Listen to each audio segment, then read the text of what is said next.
Hello, I'm Eric Zimmer. History. Oh, history.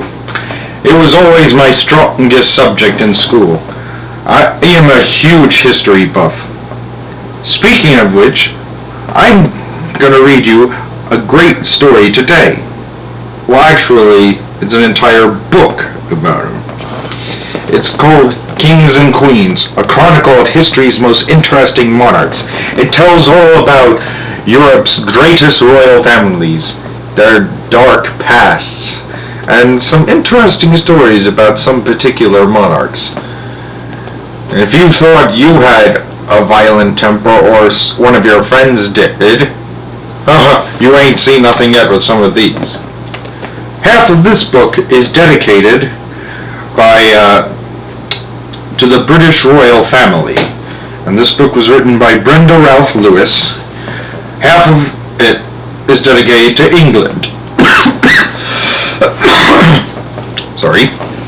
Now, England's royal family goes back all the way to the 9th century, to the very first king of England, Alfred the Great. The interesting fact about this family is they're all direct descendants of Alfred the Great. Some families can't even trace their ancestry back to the founding fathers, so this is pretty impressive that it goes back over 1,000 years ago. There are 16 chapters regarding the royal family. Each session, each video I make, will chronicle one chapter. And today I'm going to do the first chapter, as well as the introduction. Are you ready? Let's begin. Oh, I should probably mention, I might make some funny faces just to keep you entertained, reacting to some of this. So if I do, try to be funny about it. Alright. Let's begin. Ready? Alright, let's begin. Introduction. The British royal family is considered by many to be the most prestigious in the world. Yet its sensational and often lurid past contains deeds so dark and dastardly that they were covered up and remained secret for centuries. Over the last 1,000 years or so, many of the kings and queens of England have played their part in betrayals, regicides, plots, treason, atrocities, and revolts. The English throne has been usurped 4 times. There have been 5 pretenders to the crown, 2 of them impostors. 4 kings have been forcibly disposed. All were subsequently murdered. 1 of them was publicly executed. Kings and queens of England have been responsible for thousands of executions and deaths. Tudor King Henry VIII set out to exterminate every surviving member of the Plantagenets, the dynasty that preceded his own. And Henry's daughter, Queen Mary I, burned 300 Protestants at the stake. English royalty was a regular target for conspiracies and assassination attempts. Queen Elizabeth I was at constant risk from plotters who wanted to kill her and replace her with her cousin, Mary, Queen of Scots. The Gunpowder Plot of 1605 was a Catholic conspiracy to blow up King James I, his government, and the Houses of Parliament. 2 kings of England went mad. One was kidnapped, and another was mercilessly bullied by his own nobles. King Henry VIII, who married 6 times, hounded his first wife, Catherine of Aragon, to her death in 1536. Later he executed his 2nd and 5th wives. While King George IV was Prince of Wales and heir to the throne, he incurred so many debts that he had to be bailed out, twice, by Parliament. His father, King George III, derived little pleasure from his family of 15 children, many of whom were enveloped in scandal. 2 of his offspring were suspected of incest, and his sons provided him with an army of illegitimate grandchildren. You'll find out what that term means in the first chapter. Illegitimate. Queen Victoria and her husband, Prince Albert, tried to raise the moral standards of royalty, but they were frustrated by their eldest son, the future King Edward VII, who enjoyed nothing more than drinking, gambling, and womanizing to excess. In 1936, King Edward VIII nearly wrecked the monarchy when he abdicated to marry the unsuitable, twice-divorced Wallis Simpson. More recently, the royal family has been rocked to its foundations by the Charles and Diana scandals. This book pulls no punches in telling the whole shameful story of royal deeds that were never intended to be revealed. Now, before I go into the first chapter, I'm also going to say one other thing.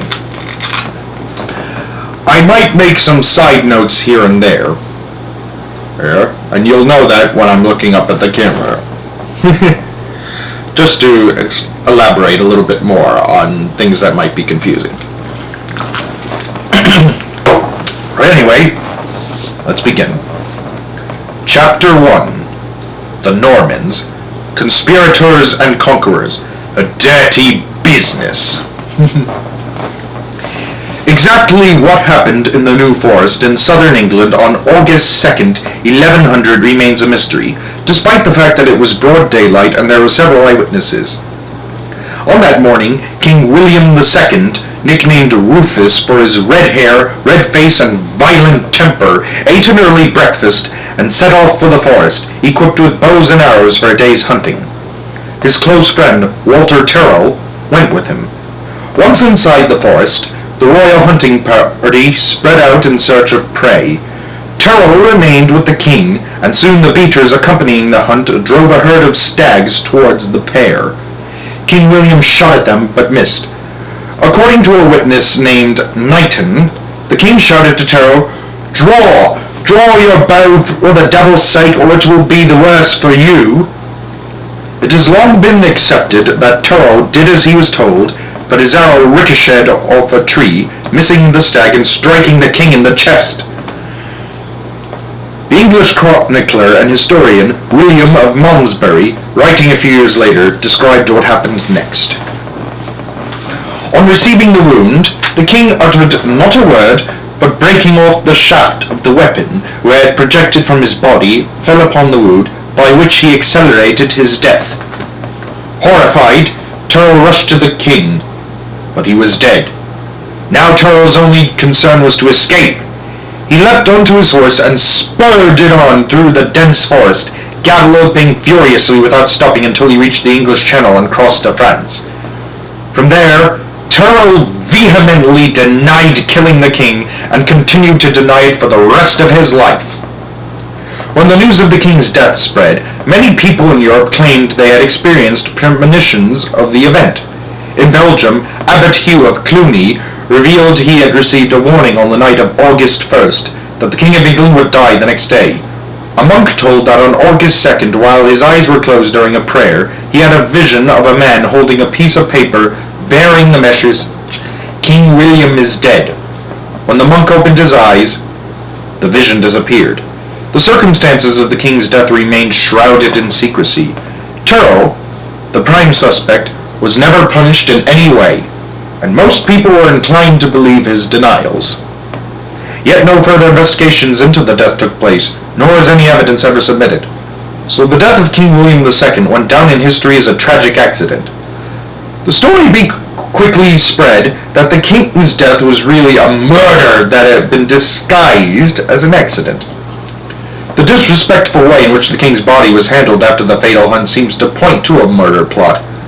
A lonely charcoal burner named Purkis was ordered to remove the corpse.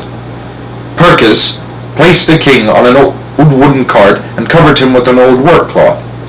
And then he trundled the cart to Winchester Cathedral, where William was hastily buried by the monks. This was certainly no funeral fit for a king. While Tyrrell was generally presumed innocent, there were several suspects who might have indeed wanted King William dead. The king had never married, nor did he have any legitimate children, and the heirs to the throne were his two brothers. Duke Robert of Normandy, known as Curthose for his short legs, and Prince Henry, known as Beauclerk because he could read and write. Of the two, Henry was the more likely culprit. He had been one of the hunting party and had probably witnessed the king's death. As he had been present at the grisly scene, Henry had had the opportunity to act quickly to grab what he most wanted, the throne of England, before Robert or anyone else could stop him. He wasted no time mourning his dead brother.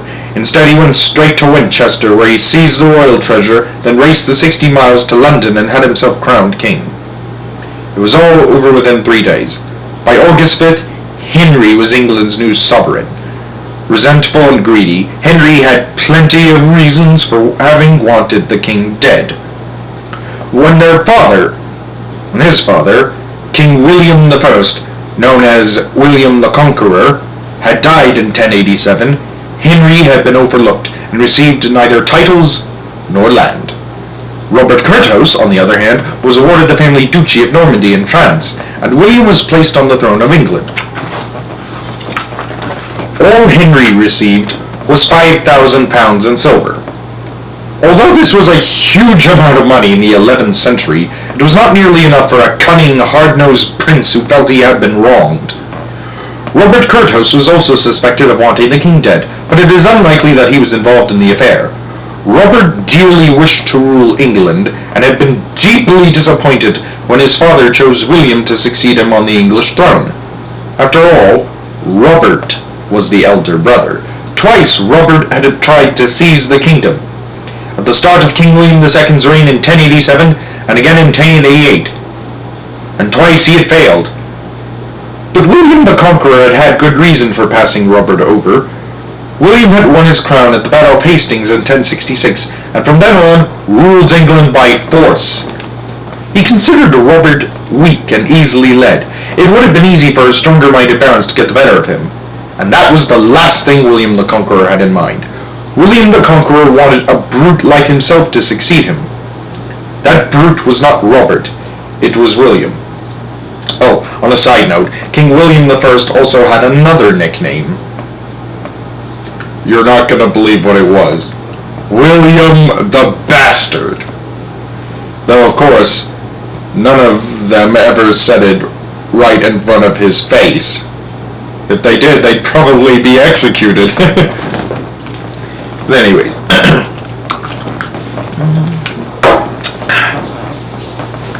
Ultimately, the wily Henry I found it easy to outwit Robert. At the time of William II's death in the New Forest, Robert had been halfway across the world in the Holy Land fighting in the Crusades. He returned to find his younger brother well and truly in the saddle. Besides claiming the throne, Henry had married Matilda, daughter of King Malcolm III of Scotland, who would soon be pregnant with their first child, the heir to Henry's throne. There was no place for Robert at court, and eventually Henry imprisoned him for life until his death in 1134 at the age of 81. Robert never tried to escape, and spent his time learning Welsh and writing poetry. Other than the Norman royal family, there were many ordinary people who would have been glad to see King William II dead. They had good reason. The Norman conquest of England after 1066 had been a savage business. Anyone who resisted Norman rule was cruelly punished. In the rebellious north of England, for instance, Normans burned crops and destroyed hundreds of villages. They slaughtered cattle and sheep and killed inhabitants by the thousands. Only when the whole area was laid to waste were the Normans satisfied. Normans were just as brutal about the rights they claimed to English forests. Throughout history, local peasants had relied on the forests to gather wood for their fires and kill animals for food. Now anyone who entered the forests faced appalling punishments. Poachers who shot deer had both hands cut off. Ugh. Even if they merely distributed the deer, they were blinded. God. And intruders who played music to draw the deer out into the open suffered the same fate. Oh, God. This, though, did not stop the peasants who continued to enter the forest illegally. So it is possible that the arrow that killed King William II in 1100 was fired by a trespasser hidden among the trees. The list of King William's enemies did not end there. The English church hated him too. Churchmen wrote the chronicles and histories of the time, and took every opportunity to give William a bad press. This was the entry of the year 1100 in the most famous of all the medieval histories, the Anglo-Saxon Chronicle. He was very harsh and fierce with his men, his land and all his neighbours, and very much feared. He was ever agreeable to evil men's advice, and through his own greed he was ever vexing this nation with false and with unjust taxes. Therefore in his days all justice declined. He was to nearly all his people hateful and abominable to God. William was not the only royal in his family to suffer. People believed that King Henry I and the entire Norman dynasty were also cursed by God. This seemed to be confirmed when Henry suffered the worst disaster that could befall a medieval monarch. In medieval times, a king was required to be a warrior. This was why he needed male heirs to succeed him. Henry had sired around 25 children by 8 or more mistresses. But they were illegitimate and therefore could not inherit the English throne. That's what the term means. So it was a terrible blow for Henry when his only legitimate son, Prince William, drowned in the English Channel on November 25th, 1120. Henry's courtiers did not dare tell him for 2 days. When they did, he fainted from shock. That left Henry's daughter, Matilda, as his only legitimate heir. This was a great problem for the king. The 12th century was dominated by men and war, and women were regarded as unsuitable to reign as queens.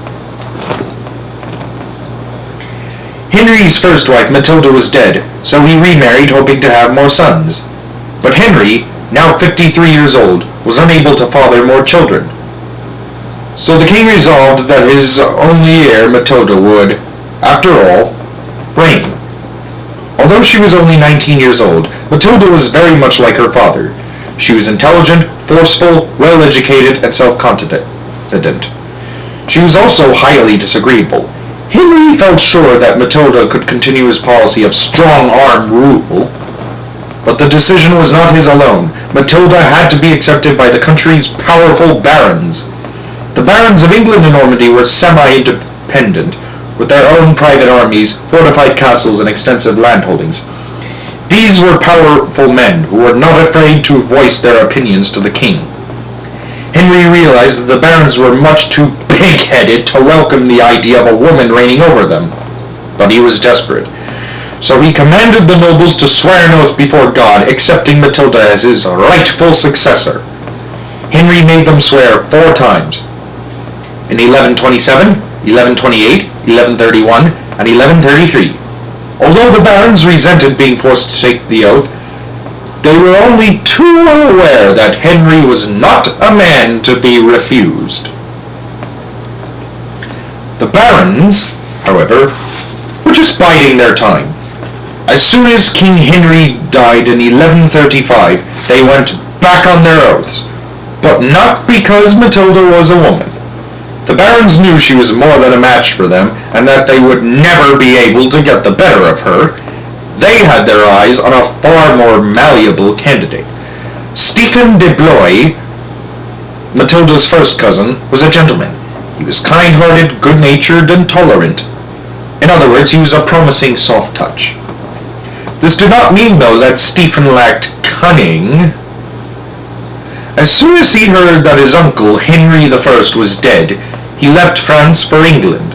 Within 3 weeks, he had raised enough support for his claim to the throne among barons, government officials, and the church. He also seized the royal treasure.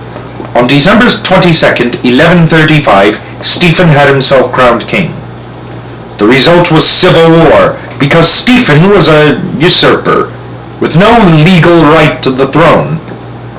Also, Matilda had her supporters among the barons who believed in her legal succession. They soon lined up against Stephen, but they had to wait up for Matilda. She finally brought her army across the Channel to England from Normandy in 1139. But the Civil War was a miserable affair. Neither Stephen nor Matilda was strong enough to win an actual final victory. So the war ended as a succession of long sieges of castles and other strongholds. The effects on England were devastating. Towns and villages were pillaged by both sides. Refugees wandered the countryside, seeking shelter in monasteries and nunneries. Trade slumped, and the barons took advantage of the anarchy caused by the Civil War to raid, rob, and rape. A contemporary chronicler, Henry of Huntingdon, described the scenes of suffering. There was universal turmoil and desolation. Some for whom the country had lost its charms chose rather to make their abode in foreign lands. Others drew to the churches for protection, and constructing mean hovels in their precincts, passed their days in fear and trouble. Food being scarce, for there was a dreadful famine throughout England. Some of the people disgustingly devoured the flesh of dogs and horses. Ugh. Others appeased their insatiable hunger with the garbage of uncooked herbs and roots. There were seen famous cities deserted and depopulated by the death of the inhabitants, of every age and sex, and fields white for the harvest, but none to gather it, all having been struck down by the famine. Thus the whole aspect of England presented a scene of calamity and sorrow, misery and oppression. These unhappy spectacles, these lamentable tragedies, were common throughout England. The kingdom, which was once the abode of joy, tranquility, and peace, was everywhere changed into a seat of war and slaughter, and devastation and woe. The obnoxious Matilda cared nothing for the sorry plight of the population. In June of 1141, while she was in London preparing for her coronation, she demanded huge sums of money from the citizens. But the Civil War had ruined them, and they could not pay. When officials and bishops tried to explain the situation, Matilda cursed and swore at them. Very soon, London had had enough. A raging mob burst in on Matilda's pre-coronation banquet at Westminster. They drove her out of the city. She never returned. The Civil War dragged on, but Matilda's chances of success were fading. In 1148, she finally gave up and returned to Normandy. King Stephen, it seemed, had won. But within 5 years, fate gave a bitter twist to his success. His eldest son and heir, Eustace, died suddenly in 1153. His wife, Queen Matilda, had died the year before. Losing his wife and son was too much for Stephen.